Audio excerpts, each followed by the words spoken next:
Bonjour mes élèves de la classe de EB5. Aujourd'hui, on va expliquer la leçon de lecture. Page 41, suite de la leçon La traversée de la Méditerranée. Comme on a dit, Soraya envoie une lettre à Monsieur Mazorik. Elle l'écrit de la mer à bord de Daniel Casanova le 31 juillet. Maintenant, elle continue pour dire « C'est magnifique. C'est magnifique toute cette eau à perte de vue, comme une piscine géante, c'est-à-dire l'eau de la mer s'étend à perte de vue, c'est-à-dire sur une longue espace, comme une piscine géante. Elle compare la mer à une piscine géante, c'est-à-dire très grande. Heureusement, cela ne sent pas le chlore comme à la piscine couverte. Ça sent l'iode, m'a dit papa ce matin. Donc le père de Soraya a dit que l'eau de la mer ne sent pas la chlore. Vous savez, la chlore, c'est une matière qu'on met dans l'eau comme à la piscine couverte, dans les piscines. Ça sent l'iode. L'iode, c'est une matière présente dans l'eau de mer et elle est très importante pour la santé, m'a dit papa ce matin. Depuis que nous avons quitté le port de Marseille, le port, c'est-à-dire le bord de la plage de la mer dans lequel s'embarquent les bateaux. Donc, ils partent de Marseille. Marseille, c'est un pays ou bien c'est une région qui s'appelle Marseille. Ils me demandent de respirer à fond pour me remplir les poumons d'iode. Donc, le papa de Soraya lui demande de bien respirer pour remplir les poumons d'iode. Alors, dès qu'il approche, je gonfle bien mes joues et mes poumons. Donc, dès que son papa s'approche, elle gonfle Soraya, c'est-à-dire gonfle Soraya. Gonfle bien ses poumons, c'est-à-dire elle respire très bien et inspire l'air du large, c'est-à-dire elle respire l'air de la mer. Maman, elle veut savoir si j'ai le mal de mer. Sa maman veut savoir, donc elle lui pose la question, est-ce que tu as le mal de mer? Que ça veut dire le mal de mer? Le mal de mer, c'est un état de maladie ou bien se sentir malade en pleine mer, sentir des nausées ou bien de vomir, mal au ventre, mal à la tête. À cause du bateau, bien sûr, ou bien de voyage dans la mer. J'ai failli lui répondre que j'allais finir par avoir le mal de mer. Donc Soraya, elle n'a pas le mal de mer, c'est-à-dire elle n'est pas malade, mais donc elle est un peu gênée de sa mère qui lui pose beaucoup de questions.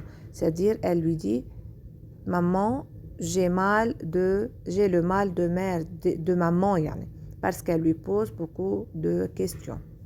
Et elle est très peur si elle va être malade ou bien non. Mais elle n'aurait pas compris, c'est-à-dire la maman. Elle manque d'humour en ce moment.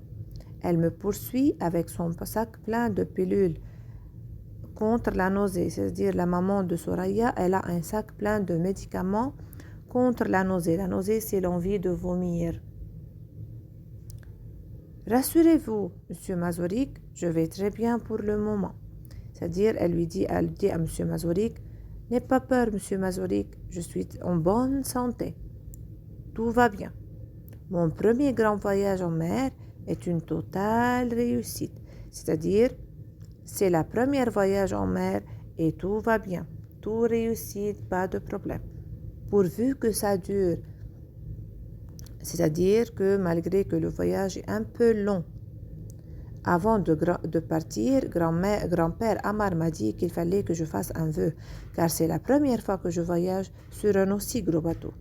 Donc, avant de partir, le grand-père de Soraya, qui s'appelle Amar, lui dit que tu vas faire un vœu. Un vœu, c'est-à-dire un souhait, car c'est la première fois qu'elle voyage sur un aussi gros bateau. C'est aussi la première fois que je vais en Algérie. Algérie, c'est le pays de destination, c'est le pays où elle va arriver, Soraya, le pays où est née Mamie Aïcha. Donc, c'est le pays où est née sa maman Aïcha. Alors, ce matin, quand le Daniel Casanova, c'est le nom du paquebot, a quitté Marseille et que les femmes restées sur le quai ont lancé des youyous stridents, donc quand elle a dit, quand le matin, Daniel Casanova, alors le bateau, a quitté Marseille, a quitté le pays où ils étaient, et que les femmes restées sur le quai, c'est-à-dire sur le port, ont lancé des youyous stridents, des cris assourdissants. Donc, il crie à voix élevée. Je pensais très fort à un vœu. Tout de suite, donc, elle a obéi les paroles de grand-père et elle a fait un vœu, un souhait. Vous comprendrez que je le garde secret, sinon il ne va pas se réaliser.